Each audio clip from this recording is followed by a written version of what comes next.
gentlemen, what the world has been waiting for, what the world needs now, the one, the only, amazing, original Johnny Blaze. Often imitated, but never duplicated. Here's Johnny.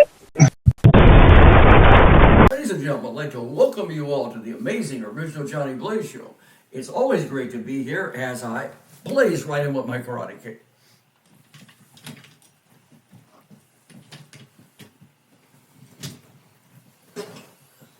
Let's have a blazing hot fun time. My ex-wife was not the brightest person in the world. She thought Starbucks was money from outer space. A supermodel watched an old man at the bank withdraw his life savings. She stopped him at the front door and began to speak. "You're old and rich. Will you be my sugar daddy?" The old man replied, "Nope, I'm a diabetic."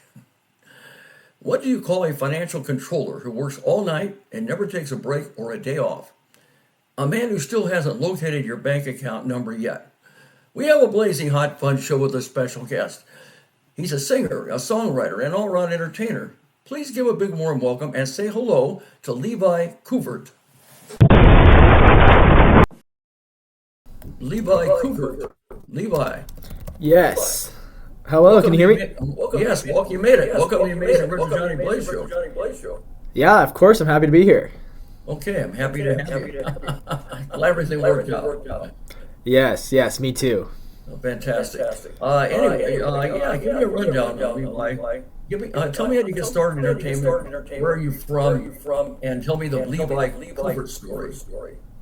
Yeah, well, I am from Tacoma, Washington. If anybody knows where that is, it is just a little bit south of Seattle, so kind of in the suburbs. And my music, I started very, very young. I always, as early as I can remember, I always wanted to be a rock star. I was growing up watching, my dad was in a rock band, so I would watch old videotapes of him playing, and I'd watch old videotapes of a lot of 80s bands like U2, Bon Jovi, AC/DC, I was all about, I want to be a rock star. That's what I wanted to be as a little kid. You know, you asked me, what do you want to do when you grow up? I said, I want to play music. And when I was about 15 years old, I really fell in love with country music. And so right now, the music I make is it's definitely a blend of country music and rock music, but it's an absolute blast to play it and to record it and everything. Okay, so you do country music and rock? Yeah, I call myself a country musician now, but it's definitely a blend with rock influence as well. Oh, I see. Okay. So that's okay. So there are no other genres. Those are the ones that you love, and those are the ones that you do. Okay.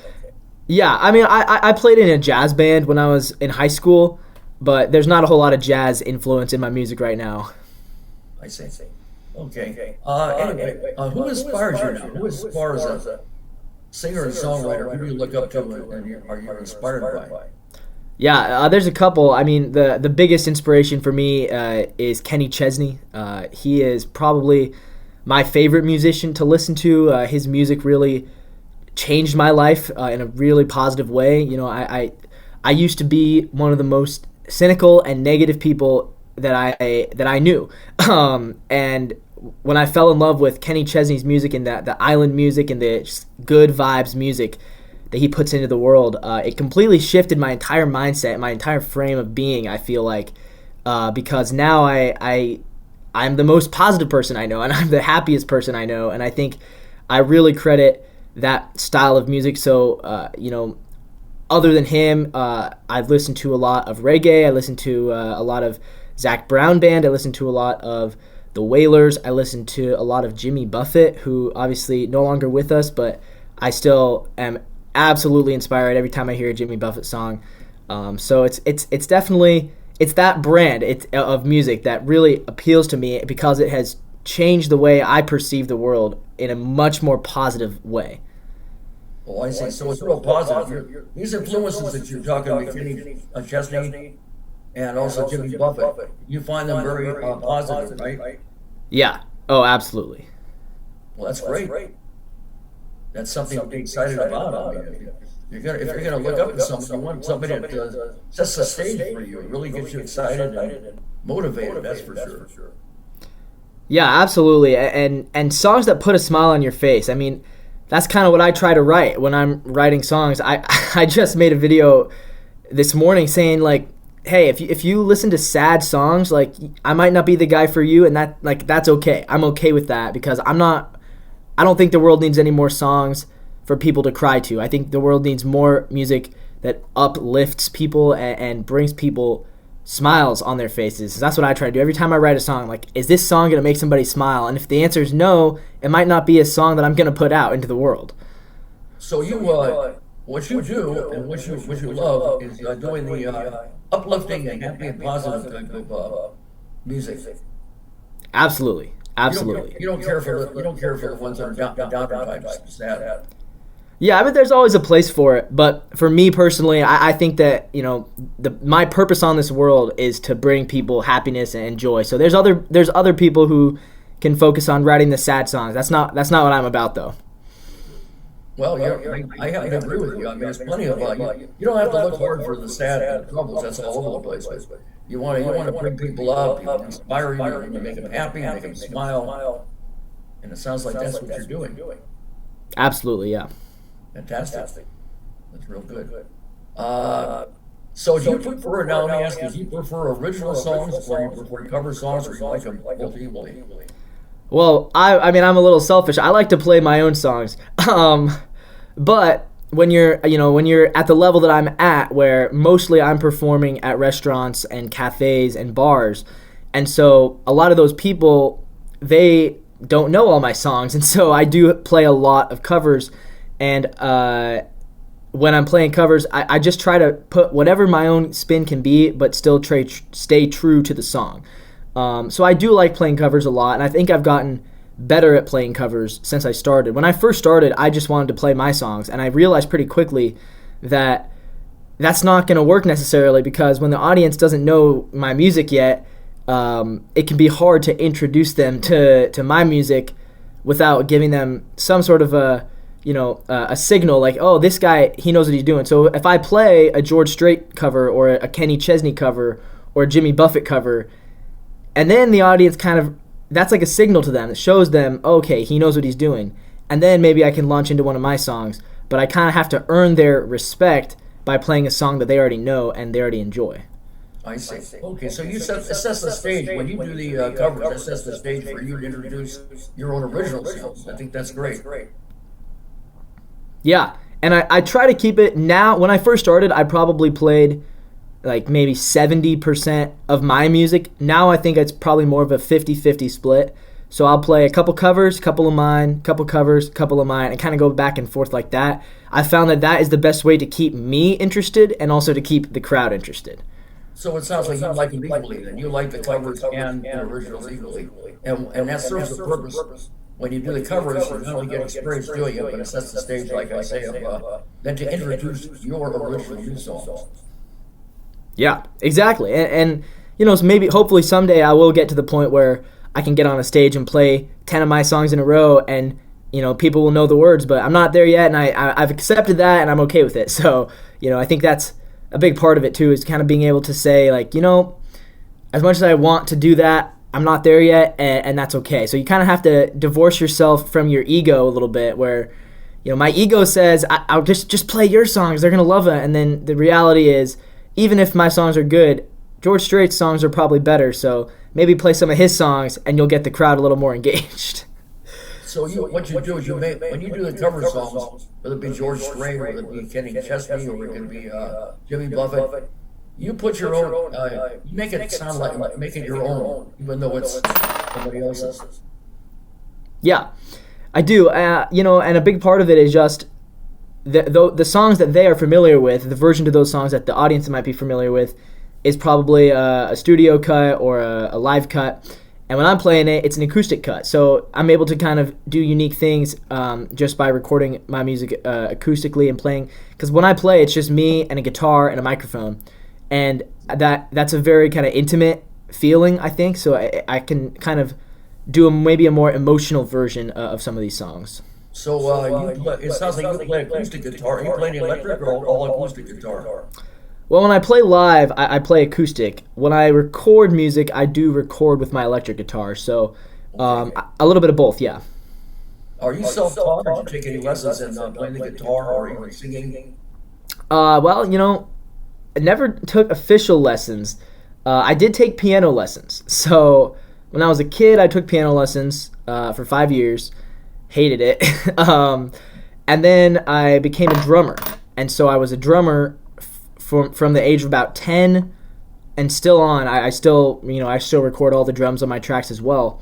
But I learned guitar during COVID, actually. I was just really bored during COVID and learned guitar, and I basically just picked it up by watching YouTube tutorials. So there was never an official teacher, but YouTube, you could say, was my guitar instructor. But it worked. I mean, I learned what I needed to learn. I'm still improving. I wouldn't say I'm a master at guitar yet. I think it takes many, many years to get to that level. But I got 5 years under my belt now of experience on the guitar, and so I do think I've reached a pretty competent level. Do you play lead or rhythm or bass, or when you play them all? Or? Yeah, I play them all. I mean, when I'm playing live, it's mostly just playing some chords and rhythm, with a little bit of lead mixed in, because I'm a little more focused on the vocals, obviously, when I'm playing live. On the recordings, you kind of hear a little mix of everything. I did also pick up some bass. My dad played bass, so he had an old bass guitar. And so when I figured, okay, I'm recording music now, so I need a bass, so I just kind of figured it out. So yeah. Now, you're pretty much a solo entertainer and performer, or do you have a band, or have you ever had a band? Right now I'm mostly solo. I do play a few gigs with a trio that I'm in, kind of a part of. And when I play with the trio, I actually am on the drum kit. And then there's a guitarist and a bassist. But we don't play too often. My goal, though, is when I come home, so I'll be graduating university in 6 months.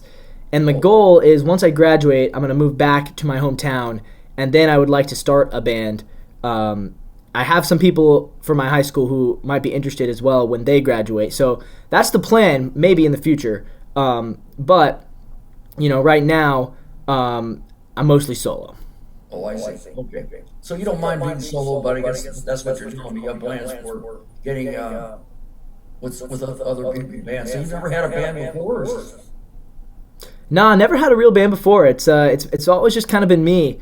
I think maybe initially, I again, kind of the ego part. There, when I was younger, I thought, I just want to do it on my own.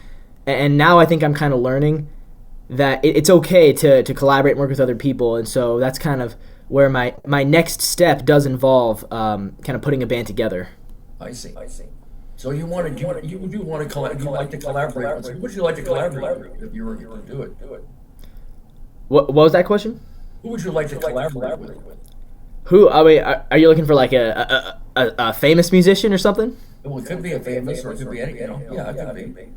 Yeah, I mean, obviously, the dream would be get to that level where you can collaborate with somebody who's really making an impact in the world.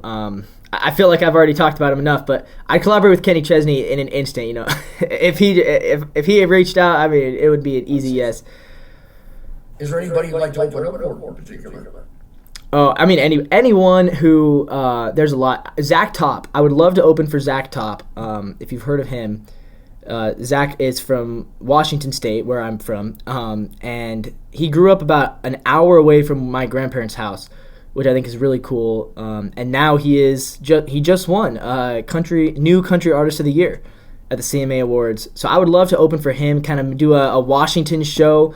I was just joking around with my friends, like, in 5 years, maybe that'll be my life goal, open for Zach Top. Wow. But I'd love to play for him. I'd love to open for, obviously, Kenny Chesney, Zach Brown Band. I'd love to open for them. I'd love to open for, there's a lot of country musicians I'd love to open for. Morgan Wallen, yeah. That's fantastic. So you've got a lot of things to look forward to be excited about. Oh, yeah. And really, I mean, anything. The future is so cool to me because I have no idea where this is going to take me, and maybe it won't take me anywhere. Take you somewhere. Did you now before you got you're making a living doing this, I assume, right now as a singer and songwriter. What job did you do before you did get involved in this? Well, right now, I make my living in two ways.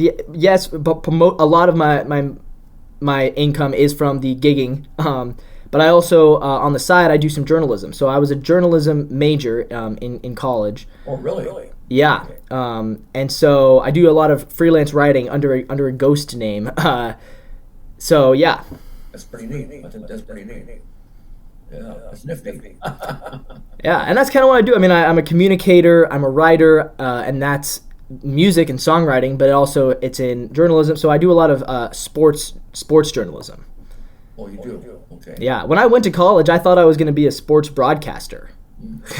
So when you do sports writing, what kind of sports are you cover?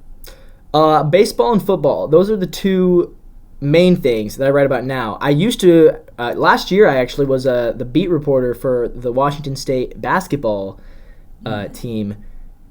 It was okay until the team kind of fell apart at the end, but it was fun. It was a really cool experience. That's interesting. That's very interesting. Yeah. Anyway, on your getting back to on your performances now. First of all, do you ever have any performance anxiety before you get ready to do a show or a gig? Yeah, every time. But it gets less every time. So when I started the first time that I went to, because I started playing at open mics. That was my first introduction to live performing. Was the open mics, and I went to the first open mic, brought my guitar, I had my music ready to go, and I chickened out. I was so scared. I didn't even play. Next time, I showed up again the next week, and I did play. I played my 4 songs, and then from there, played a couple more times, and then I started meeting people who were like introducing me to local restaurants, and that's how I started landing some of my first gigs. So it kind of went from there, and every time I go to a new place, there's always that little bit of nervousness that sparks up inside of me, because it's not something that comes naturally to anyone. Getting up in front of 40 people, 50 people, and just singing, that's not an easy thing for people to do. But the more I do it, the less I'm nervous. So it's starting to get to the point now that I've been doing it for a while, where especially if it's a place I've already been, I'm kind of just able to walk in and do it now without feeling those nerves. But like the other day, I played at a Christmas tree farm, and it was the first time I'd ever done a Christmas tree farm gig. And I remembered I had that same feeling of nervousness when I right before I started. I was like, are these people actually going to like this? Are they going to be interested in hearing me sing Christmas songs? Like, I don't know. But it ended up going really well. And then today I went back to the Christmas tree farm, didn't have the nerves. So it's kind of interesting how it works. Well, it's like anything. Practice makes perfect. And, absolutely. The more you do it, the more you get used to it, the more confident you get, right? Yeah. And I also think a little bit of nervous energy is good. Like, I had a music teacher in middle school who used to tell us all the time, if you're nervous, channel that nervousness into excitement. And she would even say, if you're not nervous, that's a bad thing, because if you're not nervous at all, then that means you're comfortable. And if you're comfortable, that means you probably need to do something. You challenge yourself a little harder, right? And so that's kind of where I challenge myself, is once I get comfortable doing something, the next step for me is pick a new challenge and try to put myself back out of my comfort zone. Because if I'm just stuck in my comfort zone, it's like I'm not going to grow. Well, this is a motivator. When you're nervous, it means that you care about what you're doing and you want to give it your best performance. And so, in anticipation of it, of course, any entertainer performer can be nervous, but the more you do it, it gets you get more used to it. And you can turn your scars into stars by channeling the nerves and overcoming it. So you don't let the nerves control you, you control it, right? Mostly. Yeah. I see. And how many, I asked you, what's the largest crowd that you've ever performed in front of, and what is the smallest crowd that you've ever performed in front of? Well, the largest may have just been last week. Probably about 70 or 80 folks. That for a gig. The largest for a gig, probably around 70 or 80 folks. I have performed at a talent show where there was probably 300, 400 people in the audience. I performed in musical theaters, because I used to also do musical theater. I performed for theater for probably 500, 600 people. But for a solo gig, the most probably about 70 or 80. Because I mean, these restaurants are not huge venues, obviously. The smallest, I mean, there's been times when there's 5 people. Because you never know. I mean, you really never know who's going to show up to a bar on a Thursday night. Like, there might be 5 people, there might be 50 people. Whoever's there, they get to listen, and my goal is make it the best show for those 5 or those 50. That's great. That's what you love what you're doing, and that's what you do. You give it over 100%. Absolutely. Remember, if they don't like you, there's something wrong with them, right? Oh, maybe. I don't know. But you're not going to please everybody. You can't please everybody. It's like Frankie Notes that says the garden party. You can't please everybody. Please yourself, right? Exactly, and that's what that's what I'm able to do. I feel like no matter what, at the end of the day, I'm proud. So I think that counts for something. Right. How do you handle rejection now? Rejection handle just every aspect of life, but especially entertainment.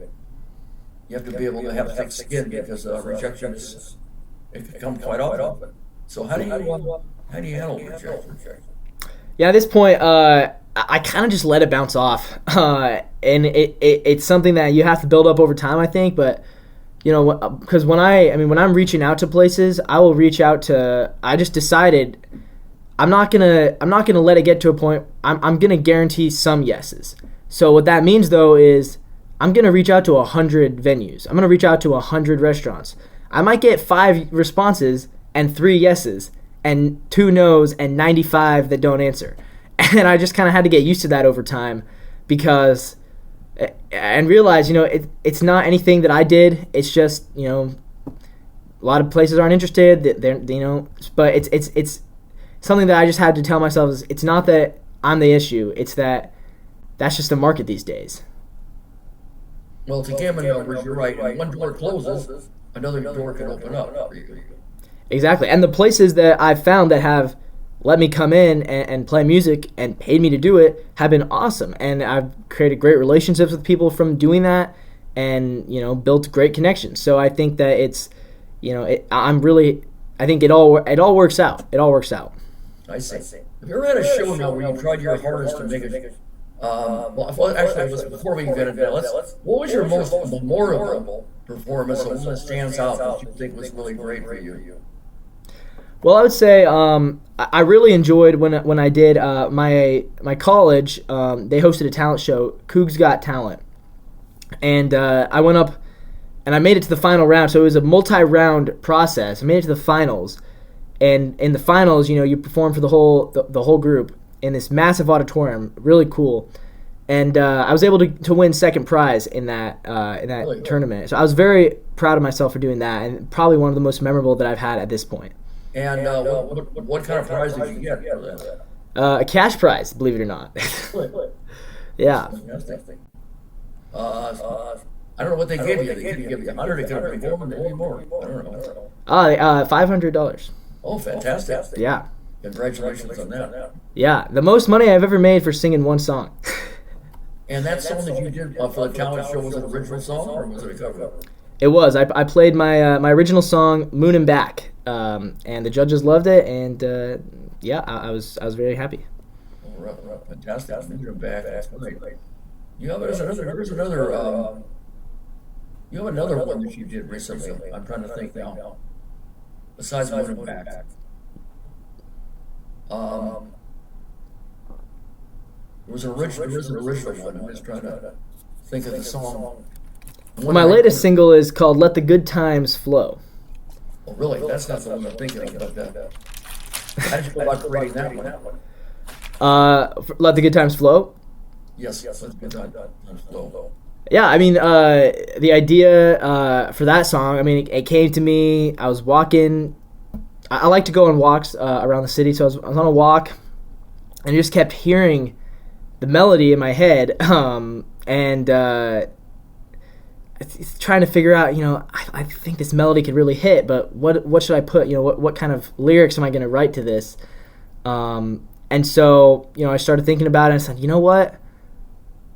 And this was a few weeks after. The big shooting, which I mean, I don't want to get into politics, but it got a lot of people riled up on my campus about the big shooting that happened back in September. Whoa. So I was thinking, you know what people need is they need a song that's going to lift their spirits.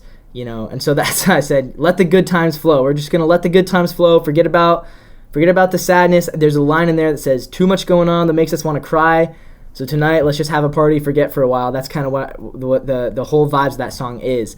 So I wrote that song, and I wrote it very quickly once I had the idea. Fantastic. So from that shooting, how you came up with this idea? Wow. A little bit.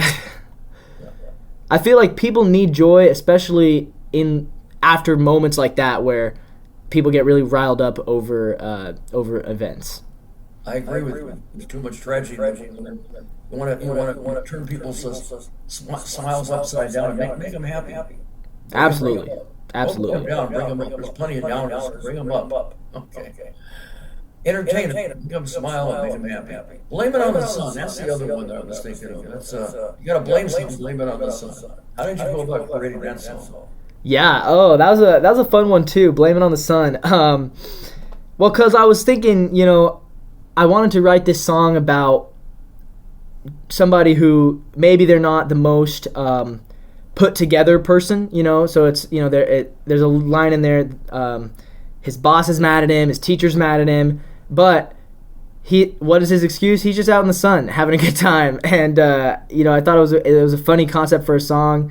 And it was similar where I kept hearing that line, blame it on the sun. I just wanted to write a song from that line. And so, eventually if you hear a line enough in your head, you start to put the puzzle pieces together of how am I going to turn this into a song.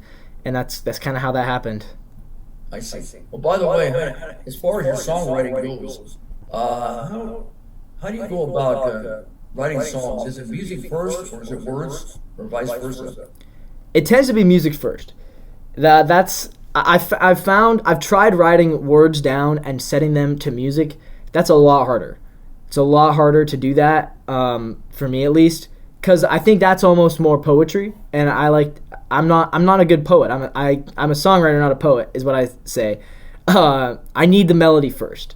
And so once I kind of can hear that melody in my head and play it on my guitar and play it on my piano, then I can kind of begin to conceptualize the vibes of the song, and I can kind of get an idea of, okay, this melody sounds pretty upbeat, so I'm going to make this song about something happy. And then from there, I like to write the chorus. I like to write the bridge. The verses are usually the last thing I write, just because it's a little long. It takes a little longer. So I like to already know what the chorus is going to be and what the bridge is going to sound like before I put the verses together. So those are almost like the last thing I do. I see.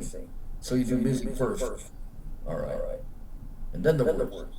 And when you say, is your songwriting based upon your personal experiences, or anything else? And also, some people like songwriters like to write stories. Would you say they classify yourself as a storyteller? Yeah, I would say a lot of stories. And my music, it's a pretty healthy mix. I mean, my last record was called Find Your Paradise, and that record had a lot of songs that were very personal to me, because it was the record was basically a tale of my journey, moving from Tacoma to San Diego and then to Pullman. And I don't necessarily talk about the places, but that's kind of the record details my journey, and so it's very personal to me. My next record, though, that'll come out in the spring, that record is a lot more stories. It's a lot of stories from people that I know, people in my life who have really influenced me, people in my life who have changed me for the better. And so, yeah, this upcoming record, it's less about me, and it's more about the people who have inspired me. So, yeah. I see. Now, when you do your performances also, that's another thing I wanted to ask you. If you ever had a show where you tried hard to make a show work, tried very hard, very trying, but unfortunately it didn't work. It's like Murphy's Law. If anything go wrong, it can and it will.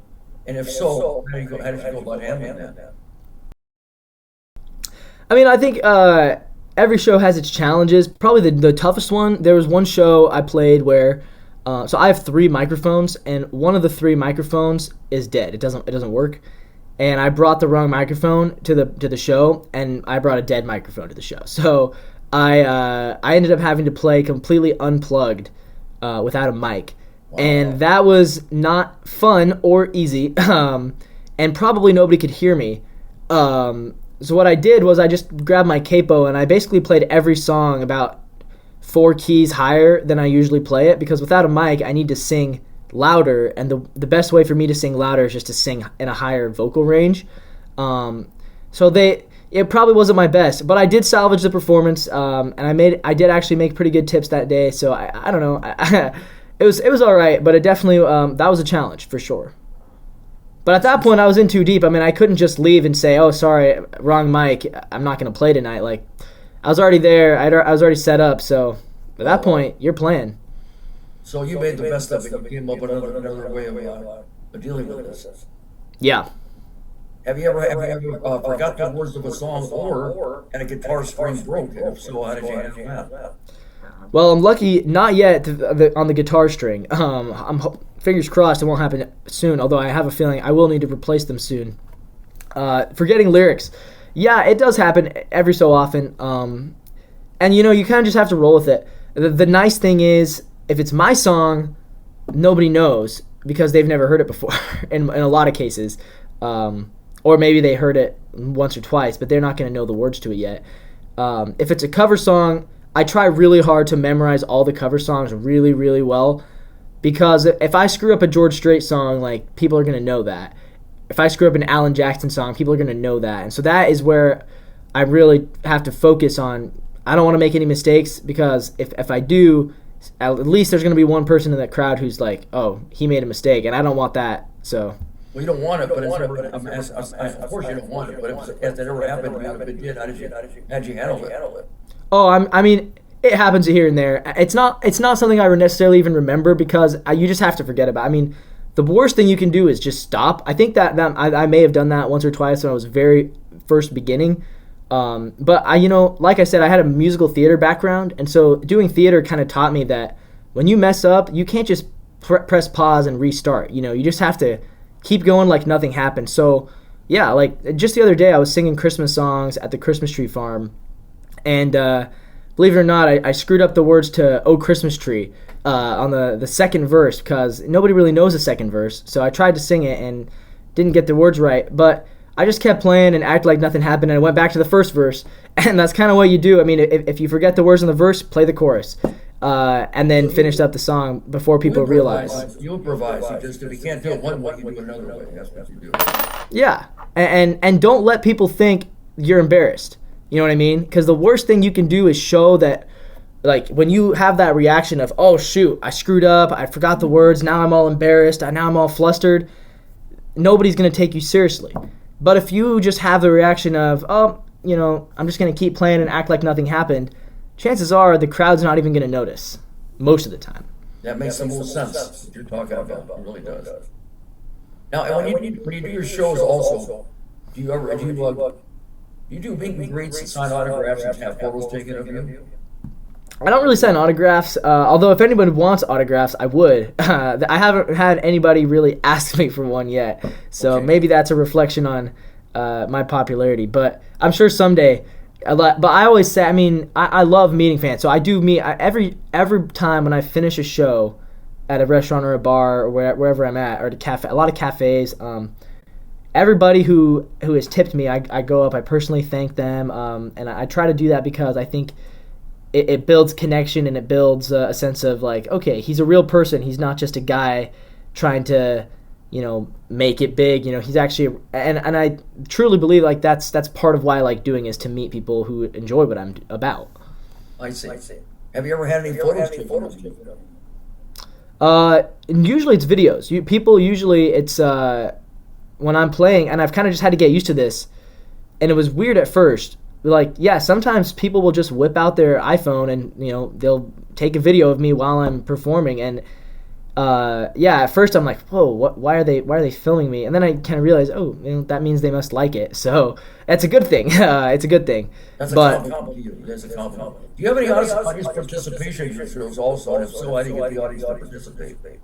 I don't do a whole lot of audience participation, and I think part of that is because mostly the places where I play is places where people are eating, and so I think because of that, I don't want to disrupt their dinner too much. I do plan, I mean, once I, obviously, future goal, play shows that aren't at dinner locations. And when I do that, I would love to do more audience kind of participation. Then you maybe get the audience to do the wave or something. Lead them in a.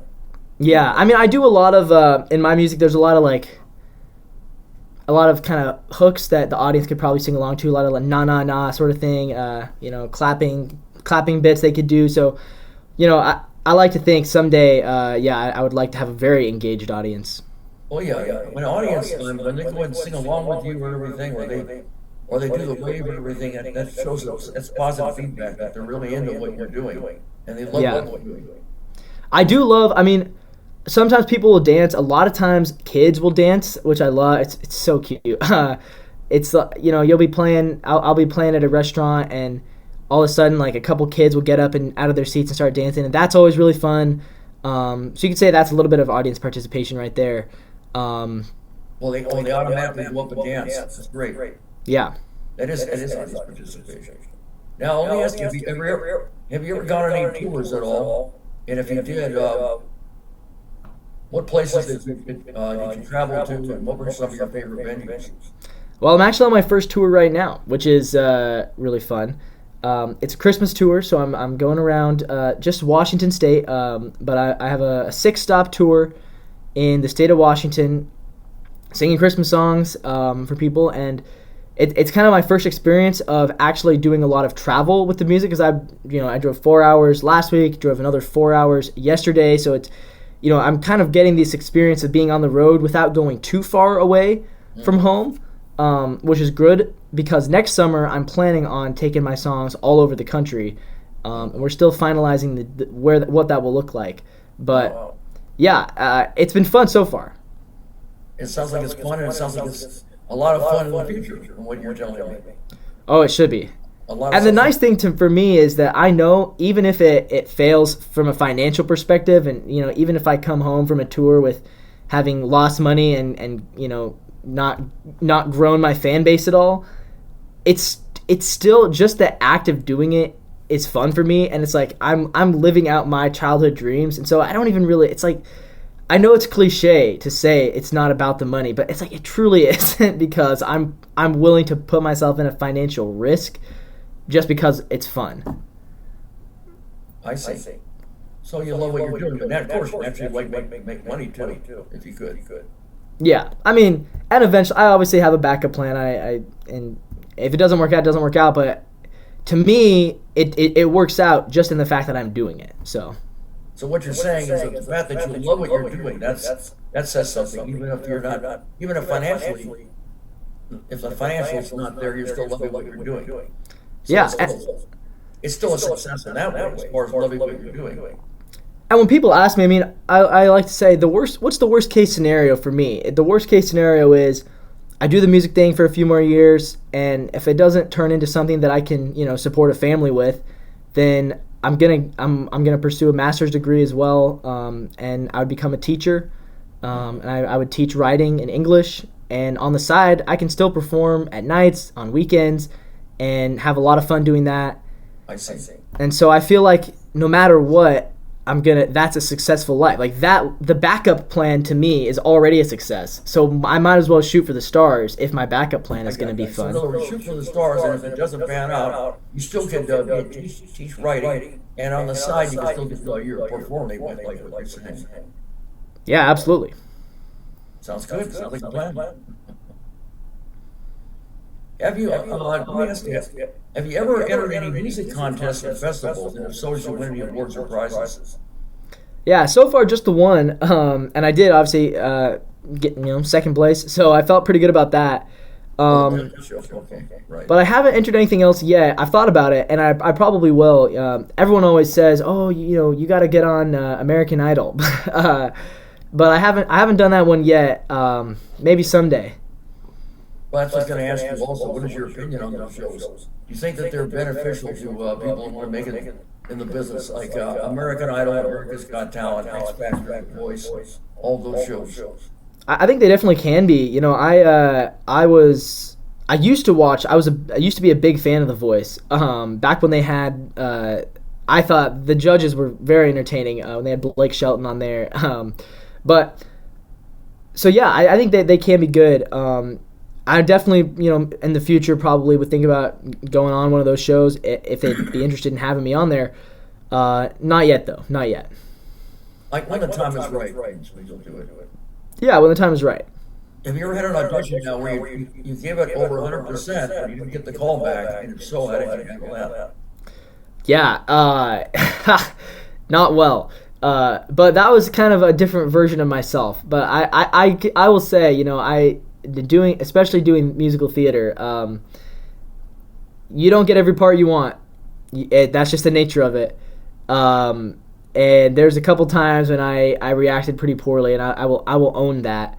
I'm happy to say I think I would not have that same sort of reaction in my current state of mind, but I was in a pretty low place my senior year of high school, and I got a pretty small part, and it was not the part I wanted, and it just kind of I did not react poorly. I reacted pretty poorly, but I apologized to my director afterwards, and we made it work, and I actually had a lot of fun doing that show, and it actually taught me a really valuable lesson in that, God's plan is bigger than my plan, because I had a plan. I was gonna get this great part and be the star, and then I ended up being kind of a side background role. Really, I wasn't even a side role; I was a background character. But I had so much fun doing that show, and I realized it's not actually about the part that you play. It's about the community, and it's about the cast, and it's about just being up there and entertaining people.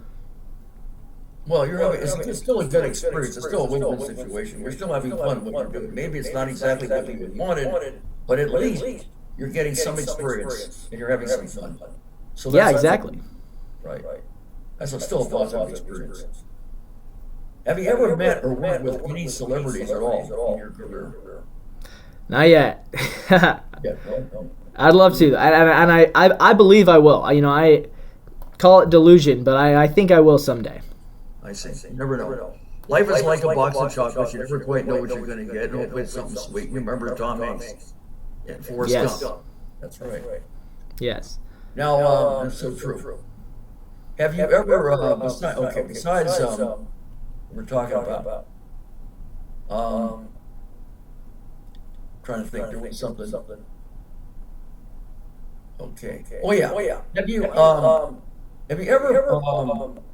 performed on any television or radio or podcast or video cast at all? Have you ever done any? And if you did, which were the ones that stand out for you that you enjoyed? Well, I've never done a live. I will be, I think, next year, getting my first television performance. I did recently get my first radio airplay, which was pretty cool. I mailed my songs. Actually, one of them was the one you touch on, Blame It on the Sun. I mailed CD versions of those songs to 100 independent radio stations around the country, and I got a couple that responded back to me and said they added it to their rotations. That felt pretty good to get my music even on any radio, even if it was just an indie radio station. But the fact that somebody out there thought my song was good enough to be on the radio, that's pretty cool. That's a compliment. That's fantastic. It's a great promotion too for you to advertise. Yeah. And how about what particular radio stations can you tell me that ran the song? There were a couple down in Florida. There's one called Surf FM, I remember, down in Florida. And FM station? Yeah, Surf FM. Okay. I think it was based in Myrtle Beach. All right. Was there any other one? There was a couple others. I don't remember all of them. Okay. What about any television? Now you said you say about television recently. You were going to be on TV. We're planning it with my college TV. We haven't set a date yet, but we're planning on in the spring doing a special performance for me as a musical guest for our college TV stations. That'll be pretty cool. Well, that sounds like fun. Something to look forward to. Now, yeah, I think a nice low pressure entry into that kind of world. Gotcha. Any podcasts that you've done or a video cast that you've done that stand out that you really enjoyed? Well, this one obviously. Okay, great. But I've done some. I mean, it's really fun especially being in college, a lot of my friends are also creators, and a lot of my friends have podcasts. So I've gotten the chance to kind of be a guest with a lot of them as well, which is always fun to kind of be a guest on my own friend's podcast. Any particular ones that you can bring out and stand out? Yeah, obviously you've probably never heard of him, but the Slice of Seattle podcast is a fun one. My friend Smith Sly is the host of that. And then I was able to kind of just recently, actually, I hopped on the Indie Bubble podcast, which is an independent music podcast that they featured one of my songs on there. So it's fun to get to kind of work with smaller podcast creators as well, because I feel like it helps me and it helps them, and it's a win-win scenario. Great. What about any theatrical productions now? Did you talk to me about any theatrical productions that you've been involved in? Which ones that you did? Yeah. Well, the last one I did was back in 2023, so it's been a couple years. Eventually, I'd love to get back into that, because that was a huge part of my life growing up. But some of my favorites, I really loved being in The Secret Garden, if you've heard of that one. Really, really cool play. Kind of a Halloween-y kind of thing. I really loved being in A Christmas Carol as well. That was one of my favorites. I did that one in middle school. But my favorite would be Bye Bye Birdie. And I got the chance to play Conrad Birdie in that one. So you did some acting on these plays. You did some acting. Yeah, musical theater. I mean, it was a huge part of my life. So is that something you also might want to do in the future again? Do some more acting? Never on screen. I don't want to be a movie actor, I don't think, but I would love to eventually come back to the musical theater world and do more stage acting, yeah. Oh, I see, like plays. Yeah. Okay. Oh, that's great. That's another talent of yours. Yeah. Now, how many, talk to me about any, did you do some musical videos and everything you did? Some of the musical videos. Music. How'd you go about making some of your music videos? Yeah, and it's all self-produced videos as far as that goes. So it's a little bit low budget, and you can tell if you watch the videos. They are definitely low budget, but it's fun. I mean, one of them I filmed with my girlfriend. She kind of helped me film it. We were on a road trip, and she was my videographer, and that was really fun to kind of work with her on that, and got to like hear her ideas. A couple of the other ones is just completely self-filmed, and I'll just set up my camera and go out and do it. And I have a lot of fun with it. To me, it's not, people will say, oh, you have to have a $1,000 budget for your music video, and it's like, I don't think so. To me, I'm not necessarily even trying to do it to get a bunch of views. It all goes back to, if it's fun for me, I'm going to do it regardless of how many or few people are going to care, because it's fun for me. And at the end of the day, that's what matters the most to me. I see. Doing what you love. Yeah. Put the love of it over financial. Well, and the videos are not coming at any risk, because I'm not buying expensive equipment to shoot those videos. I'm not flying to fancy places. I'm just doing it in locations that are 10 minutes away from me with the camera that I've had forever. So there's no risk. The only risk is maybe somebody's going to see it and say, oh, this is kind of low budget, low quality, and then they move on with their lives. And so I guess, the only risk is if you're afraid of being judged, which I truly am not afraid at all of being judged. So that gives me kind of the freedom to say, yeah, you know what?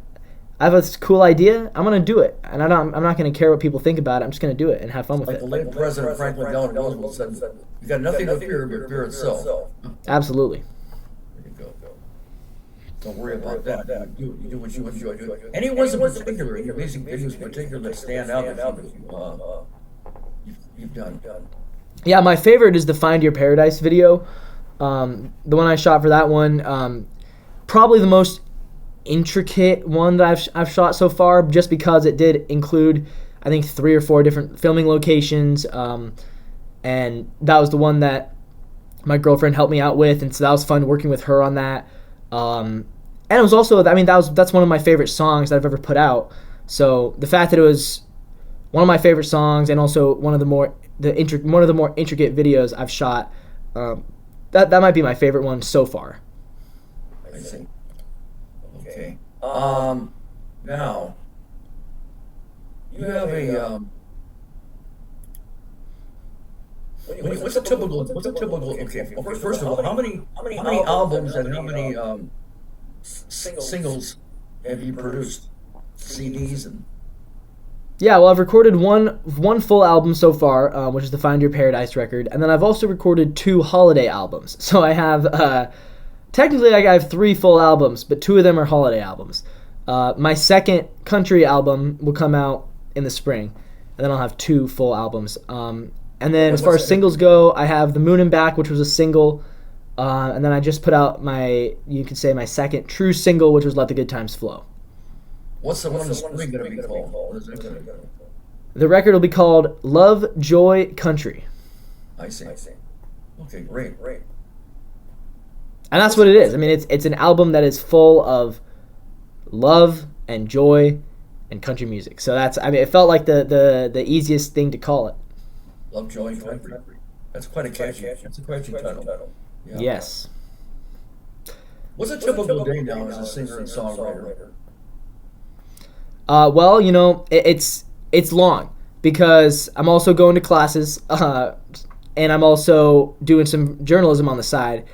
So my day usually starts about 8 o'clock. I get up. My classes are all in the morning, so I'll go to my classes, and then in the afternoon, it basically becomes I have to make my schedule and manage it so that I'm able to do everything. But usually I have anywhere between 6 to 8 hours worth of time that I'm going to just be productive. And my goal is be as productive as possible. So whether that means practicing, an hour practicing, 2 hours of practicing, maybe an hour of songwriting, then maybe an hour of filming because I'm trying to promote myself on social media. So maybe I do an hour of Instagram filming. And that's never easy or fun because I'm terrible at that. So I don't know what I'm doing with that. And then on weekends, about 5 o'clock, I'm usually at a restaurant or a cafe or a bar or somewhere playing live. And that's kind of my weekend schedule. Sundays are my rest days. And Sundays is basically, I have to take a day to rest. And so I just watch football and go to church on Sunday. And that's a perfect Sunday for me. Well, you got a very busy schedule there, Levi. Absolutely. But it's fun. And I kind of have gotten to a point where I enjoy the grind. I enjoy the hustle. And as long as I'm doing things that make me happy, it's like, okay, there we go. Well, that works out. That's what you want. You do something that makes you happy, not something that makes you miserable. Absolutely. If you're not happy with what you're doing, you're in the wrong business, right? Okay. Yeah, I believe that. Got it. All right. Now, as far as the various aspects of entertainment, which do you prefer? Is it writing songs, or music, or producing music in the studio, or in-person performances? Which you think is your all-time favorite of them all? Well, I can rank them. So I would say number 1 is performing live. That beats everything else, and that's the majority of my money comes from doing that as well because I don't get a whole lot of internet streamers yet. I don't have a lot of Spotify numbers, so most of my income is from the live performing. So that's my favorite, but it's also it's really fun. It's really, really, like, you get up on stage, you get up in front of people, and there's just an energy that builds there that is amazing. Number 2 would be writing songs because that's kind of where I get my creative juices flowing. Number 3 is the producing. I actually really don't enjoy that as much at all. I like recording, but I actually work with a producer now who helps me out on the production side because I'm just not good at it. And I've realized that, I can't be good at every single thing. And again, that's okay. So that makes sense. So in-person performances, what is there about in-person performance that excites you? What is there about it? There's just a thrill of doing it. It's like you are so in control when you're up there because you're the one with the mic, you're the one with the guitar, And you're the one who's going to control if these people have a good night or a bad night potentially, depending on how your performance goes. And they might not even know it, because they probably, chances are, when they got to the bar, they didn't think they were going to hear me perform. They didn't think they were going to come to watch a musician perform that night. Maybe they did. Maybe some of them did, but a lot of them probably didn't. And so, but now that they're there, and now that I'm there, it's my job to entertain them and make sure they have a good night. And so there's a lot of pressure with that, but to me, it's fun. It's like a challenge, and it really does. It just excites me, and it makes me want to do. Every time I perform, the first thing I think of when I'm done is, when am I going to do it again? That's phenomenal. You're challenging your excitement. You're showing that when you're performing. You're having a grand old time, and hopefully people will go along with it and they'll love it. I think they do. Absolutely. Yeah. Oh, that's a great feeling. It's a blazing hot, awesome feeling. That's what it is, Levi. Fantastic. All right. Yeah. Now, let me ask you something, Levi. If you had to do anything over again in your life and your career, would you do anything differently? No, I wouldn't. And I think that just comes with a sense of, I truly feel like I have accomplished everything that I have had the power to accomplish at this stage in my life. And that's not to say that there's a lot more I can do, but I feel like with what I've been given and where I've been at in my life, I feel like I've accomplished everything I've needed to do. So I know I wouldn't change anything. I really truly live with no regrets. And I think that's the best mindset. If you can adopt that mindset of living with no regrets, that's the best possible mindset. So you love what you're doing, you have no regrets, you're very content. Yeah. That's great. That is great. Do you have any advice for people? Anybody who wants to be a success in what you're talking about, being a singer, a songwriter, or entertainer? Any advice? My advice is do it. Like, you might be scared. I was scared at first as well. But just do it. And understand that the more you do it, the better you're going to get, the more money you're going to make, and the more people are going to start listening to you and start supporting you and following your journey. And the more it builds. I mean, it truly is like a snowball. And so your career, if you just start, the hardest part of getting it going is getting that snowball rolling down the hill. But once it starts rolling down the hill, it's going to start rolling and rolling faster and faster. And then eventually it's going to get so fast, you're going to have so much fun, and you're not even going to realize that, oh, wait, this is work, or is it just play? So that's what I say, is if you think, I think I might want to do music, but I'm not sure, I'm kind of scared, just do it. Try it out. Get started. Find somewhere, anywhere that will let you play live music. It might be an open mic. It might be a cafe, whatever. Find a place that will let you play music and just start doing it. And if you get up there and you experience that same thrill and that same energy that I feel when I do it, then that means you're meant to do it. And then, in that case, keep doing it and don't ever stop. Well, those are great words of wisdom, Levi. They really are. Do you have any present projects at all that are planned? Well, we're working on the record right now. We're working on Love Joy Country, my producer and I. When that's done, the other thing that we're working on, is putting together that tour for the summer. And it should be pretty cool. It's going to be something that I've never done before, but it'll be a cross-country road trip tour, and I'll be taking my songs to restaurants and bars all around the country. It should be really, really fun. Wow. You might be able to call it LEVI COOVERT tour. Well, I think we'll call it the Find Your Paradise Tour. Oh, Find Your Paradise. Okay. Because that's the kind of the goal is, I'm going to find my paradise somewhere in the country, right? That's a great journey. That's something to strive for. Yeah. Although I like to say I've already found it. I love Washington State. I really do love the Pacific Northwest, so I don't know if I'll ever actually leave. I think this is kind of my home base. Fantastic. If you're happy, you may as well stay where you're happy, right? Yeah. If it's not broke, don't fix it. Exactly. A lot of people say, hey, why don't you move to Nashville? And I have thought about that. But I really, truly think that I've found a place that puts me in the best possible mental health. So why the heck would I leave there to go somewhere else? Right. That makes sense. You're content, you're happy. If you're unhappy and you want to make a change, that's a different story. But since you're content and happy, you may as well stay where you're at. Yeah, exactly.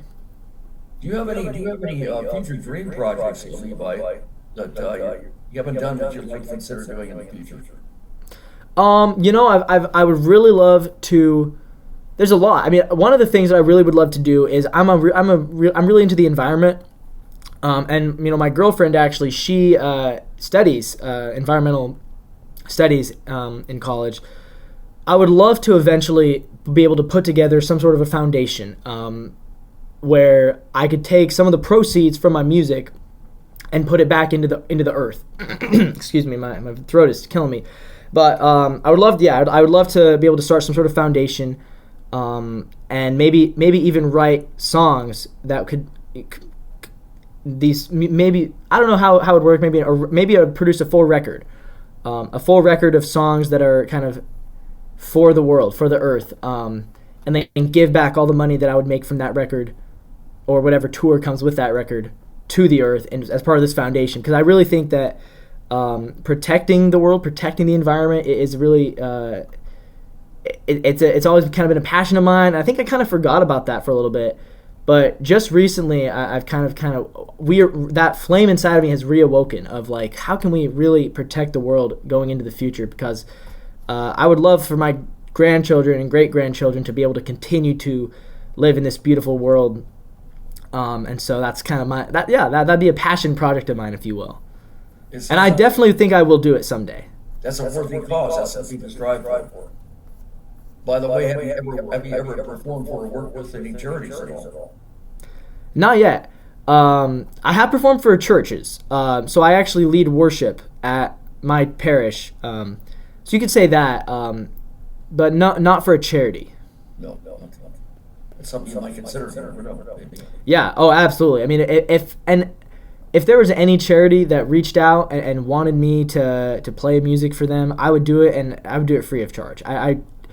Again, like, it is not, for me, it is not about the money. The money is great. The money's nice. I have other ways of making money. You know what I mean? Like, if I'm in a pinch, I can always do more writing. I can always DoorDash. There's always ways to make money. I think that's one of the most freeing things I realized was there's a million ways to make money, but there's only one thing that really makes me happy, which is music. So I'm going to do the music as much as I can, and I'm not going to worry about the money when it comes to the music thing.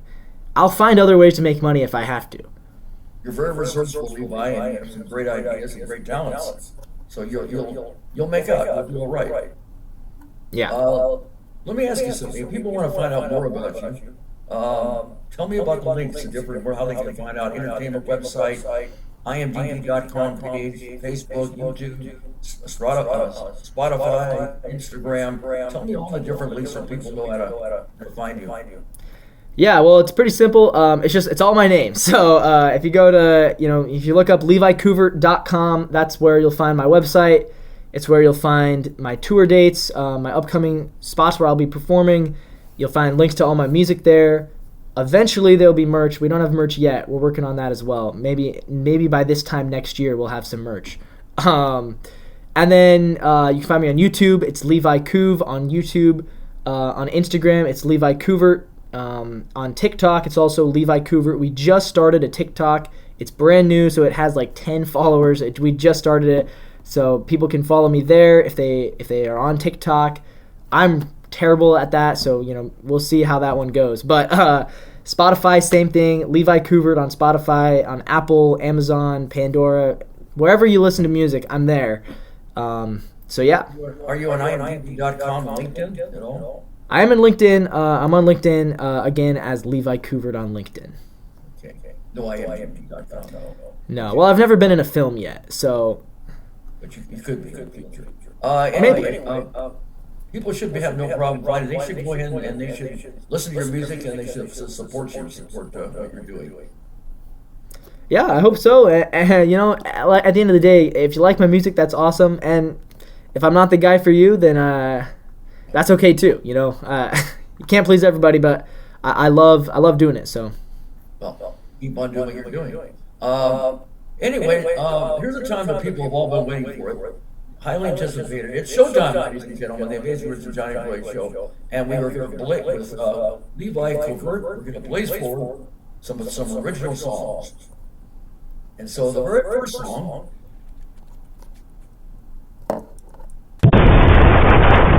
called blame. It's called blaming. Don't. If you're gonna forget about it, don't blame somebody. Just call blame it on the sun. Blame it on the sun. Exactly. Blame it on the sun. Let's go for it.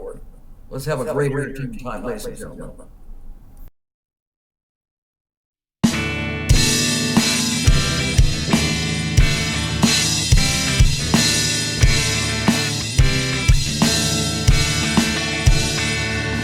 Life's always bringing you up to the clouds. Let the good times roll, don't let it burn out. When you're feeling like nothing's gonna get you down, take a breath, take a step, then look around. Just blame it on the sun, blame it on the water, blame it on the tan lines on your back, afternoon boating in the harbor. Just blame it on the wind blowing into your face, making your hair flow back like a movie star. Baby, it's a good day. Just blame it on the sun.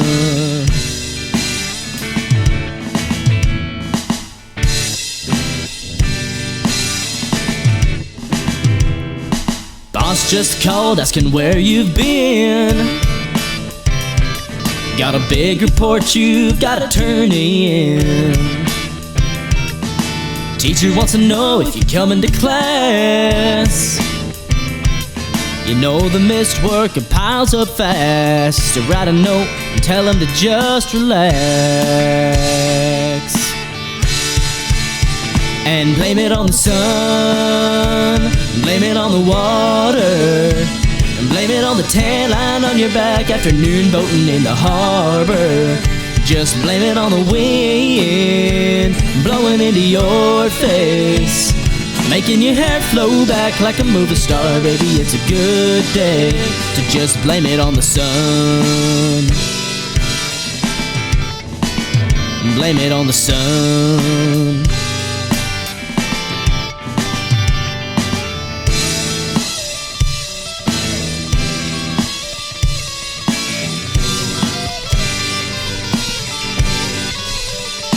Blame it on the sun, blame it on the water, and blame it on the tan lines on your back, afternoon boating in the harbor.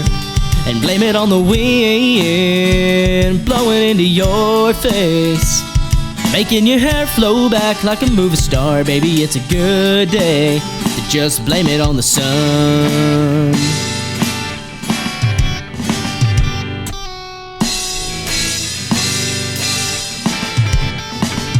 Blame it on the sun, blame it on the water, blame it on the tan lines on your back, afternoon boating in the harbor. Just blame it on the wind blowing into your face, making your hair flow back like a movie star. Baby, it's a good day to just blame it on the sun. Yeah, blame it on the sun.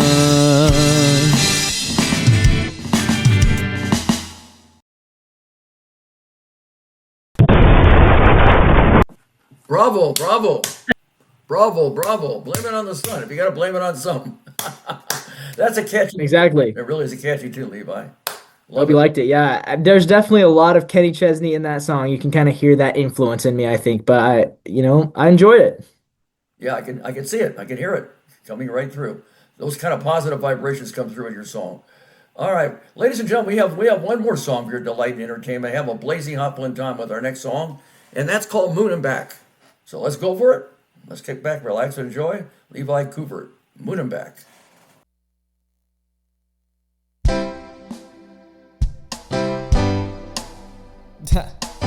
All right. Okay, here we go. I flew a rocket up to outer space, searching for a heart 'cause mine was breaking. When I stumbled on a shooting star and you stole my heart. Yeah, you stole my heart. The kind of perfect that you read about. How could I back down from your cosmic crown? And every second that I wasted without you was alone, but now we're together. You swept me off my feet, no gravity. I never wanna leave your love, you've shown me a whole new galaxy. I love you to the moon and back, until the stars stop shining. You make me feel like to the moon and back. Oh baby, you're my soundtrack. Your smile's always playing in my head, forever on repeat. I love you to the moon and back. You're pretty as a sunset, cuter than a kitty cat, hotter than a lava lamp, sweeter than a honey stick, crazier than Jackie Chan, beautiful beyond compare. And I know you, I know you. Yeah, you're a princess and your kingdom is my heart. And I'm so excited to share this life with a girl that desire, light a fire. And when I close my eyes to fall asleep and I start to dream, you're the only thing I ever see. I love you to the moon and back, until the stars stop shining. You make me feel like flying. I love you to the moon and back. Oh baby, you're my soundtrack. Your smile's always playing in my head, forever on repeat. I love you to the moon and back. Oh oh oh oh oh oh oh oh oh oh oh oh oh oh oh oh oh oh oh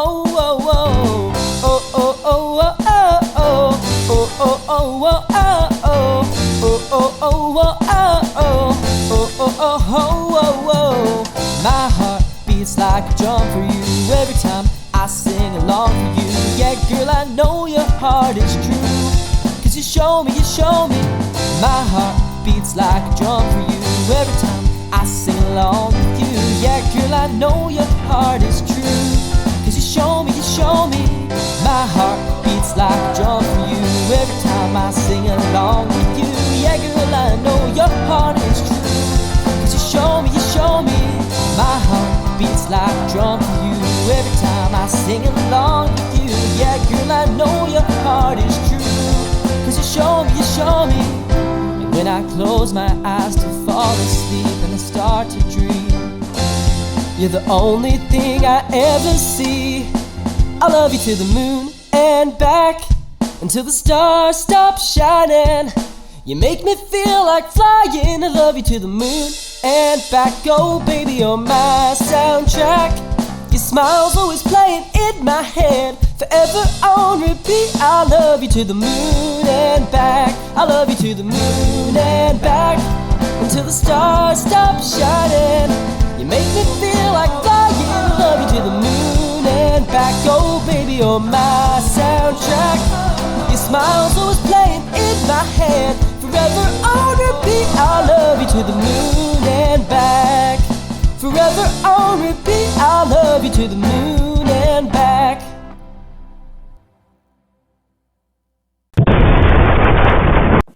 Bravo, to the moon and back. Boy, what a catchy tune. What a happy, uplifting tune. To the moon and back. Oh yeah. Thank you. You couldn't ask for anything more. That's phenomenal. It really is. Okay. Well, I want to thank you. I want to thank you for being a guest on the Amazing Richard Johnny Blaze show, Levi Coovert. It's been a pleasure. The time has gone by fast. I really enjoyed having you on as a guest. Yeah, it's been awesome. I really appreciate you taking the time to talk to me and ask all these thought-provoking questions, really making me think as well. So, kudos to you. Thank you very much, Levi. And anyway, as I get ready to wrap up and close the show, I always say to all my fans and friends, always keep a smile on your face and a song in your heart.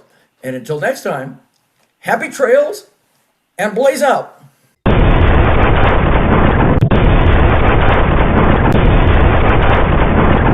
Ladies and gentlemen, if you would like to be a guest on the Amazing Original Johnny Blaze Show, please send us an email to amazingoriginalJBshow@gmail.com.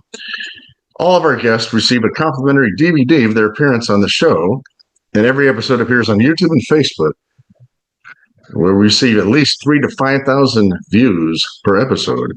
Always remember, we are much better than a podcast. We can be seen as well as heard. And don't forget to subscribe to our YouTube channel, The Amazing Original Johnny Blaze Show. And now, ladies and gentlemen, The Amazing Original Johnny Blaze has just left the building. Good night.